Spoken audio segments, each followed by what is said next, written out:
உங்கள் எல்லாருக்கும் தெரிஞ்சிருக்கும் தமிழ் சினிமாவோட மிகப்பெரிய ஒரு ஆக்டர்னா நம்ம தனுஷ் சாரை சொல்லுவோம். ஸோ தனுஷ் சார் அவங்களுக்கும் தமிழ் கிரிக்கெட் அதாவது பார்த்தீங்கன்னா கிரிக்கெட் வீரரில் நம்ம தமிழ் அஸ்வின் பார்த்தீங்கன்னா ஒருத்தவங்க. ஸோ அவங்களுக்கும் 2 பேருக்கும் என்னதாம்மா பிரச்சனை பல பேர் பார்த்தீங்கன்னா பேசிக்கிட்டு வராங்க.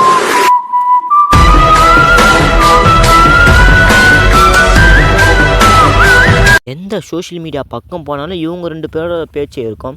ஸோ இவங்களுக்கும் அவங்களுக்கும் அப்படி என்னதான்பா பிரச்சனைன்னு நான் உங்களுக்கு சொல்கிறேன். அதாவது பார்த்தீங்கன்னா குடியரசு தினத்தன்னைக்கு நம்முடைய குடியரசுத் தலைவர் திரௌபதி முர்மு அவங்க பார்த்தீங்கன்னா தமிழ்நாட்டில் இருக்கிற 13 பேருக்கு பார்த்தீங்கன்னா பத்மஸ்ரீ பத்மபூஷன் விருது பார்த்தீங்கன்னா கொடுத்துருப்பாங்க. அதில் அஸ்வினும் ஒரு ஆள். ஸோ அதிலிருந்து தான் இந்த ஒரு பிரச்சனையை ஆரம்பிச்சதுன்னு சொன்னால் உங்களால் நம்ப முடியுதா? அது அப்படி என்னடா நடந்ததுன்னு நீங்கள் எல்லாம் கேட்கலாம். அதுக்கு முன்னாடி நம்ம சேனலுக்கு நீங்கள் புதுசாக வந்து மறக்காமல் சப்ஸ்கிரைப் பண்ணி வச்சுட்டு வீடியோக்கு உங்களோட லைக்கை கொடுத்து உங்கள் ஃப்ரெண்ட்ஸுக்காக ஷேர் பண்ணுங்கள். வாங்க வீடியோக்குள்ளே போகலாம். ஸோ அதாவது பார்த்தீங்கன்னா நம்ம அஸ்வின் பார்த்தீங்கன்னா பத்மஸ்ரீ விருது வாங்கியிருப்பார். அதுக்கப்புறம் நான் கூட சேர்ந்து 13 பேரும் சேர்ந்து வாங்கியிருப்பாங்க இந்த மாதிரி விருதுகளை. அந்த வீடியோ பார்க்கலாம் மறக்காமல் நான் டிஸ்கிரிப்ஷனில் லிங்க் தரேன். அப்படிலாம் போய் மறக்காமல் போய் பார்த்துருவாங்க. ஸோ இந்த பரிசுலாம் ஏன் தராங்கன்னு நான் உங்களுக்கு சொல்லிடுறேன். அதாவது பார்த்தீங்கன்னா கலை, அறிவியல், இலக்கியம், இலக்கணம் ஸோ எல்லாத்திலும் பார்த்தீங்கன்னா எல்லாத்திலும் பர்ஃபெக்டாக இருக்கணும்னு பார்த்தீங்கன்னா இந்த மாதிரி பத்மபூஷன் பத்மஸ்ரீ விருது தருவாங்க. ஸோ அதனால் இந்த வாட்டி பார்த்தீங்கன்னா நம்ம தலை அஜித்குமார் அவங்களுக்கும் அஸ்வினுக்கும் கொடுத்தாரு. சரி நம்ம தனுஷ் ஆக்டர் இதில் என்ன பண்ணார்னா அவங்க வேறு ஒன்றுமே பண்ணல, வாழ்த்து மட்டும்தான் சொன்னாங்க. அந்த ஒரு வாழ்த்தால் பல பேர் பார்த்தீங்கன்னா இன்றைக்கி நியூஸாக ட்ரெண்டாகி விட்டு வச்சுருக்காங்க. அந்த ஒரு ட்வீட்டை மட்டும் என்னடா ஒரு வாழ்த்து சொன்னதால் இவ்வளோ பெரிய பிரச்சனை போய்கிட்டு இருக்கான்னு பல பேர் கேட்கலாம்.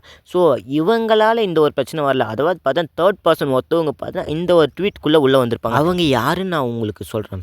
ஸோ அவங்க உள்ளே வந்ததை நம்ம அஸ்வின் பார்த்தீங்கன்னா கோவப்பட ஆரம்பிச்சிட்டாரு. ஸோ கோவப்பட்டவொடனே பார்த்தீங்கன்னா டேரெக்டாக டே பைத்தியமே சொல்லிட்டாரு. உடனே அந்த ஒரு ட்வீட்லேயே அவங்க பார்த்தீங்கன்னா டெக்ஸ்ட் பண்ண சொல்ல டே பைத்தியமேன்னு சொல்லியிருப்பார்.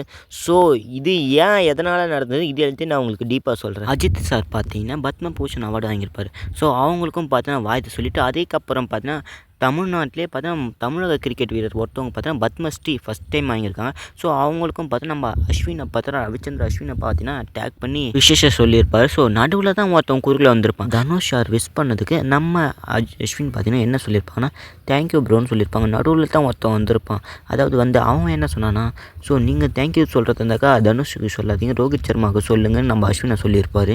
ஸோ இதனால தான் நம்ம அஸ்வின் கோவப்பட்டு பார்த்தீங்கன்னா ஜி பைத்தியமேன்னு சொல்லியிருப்பார். இந்த ஒரு 2 செலிபிரிட்டிங்க நடுவில் இருக்கிற ஒரு கான்வர்சேஷனில் புதுசாக ஒரு ஆள் புகுந்து இந்த மாதிரி பண்ணாக்கா என்ன சொல்கிறது, அவங்கள டே பைத்தியம்னு சொல்கிறதா இல்லை வேறு எதனா சொல்கிறதான்னு மறக்காமல் கமெண்ட்னு சொல்லிட்டு இந்த வீடியோ பிடிச்ச மறக்காமல் லைக் கொடுத்துட்டு உங்கள் ஃப்ரெண்ட்ஸுக்கு ஷேர் பண்ணிட்டு மறக்காமல் சப்ஸ்கிரைப் பண்ணி வச்சுங்க.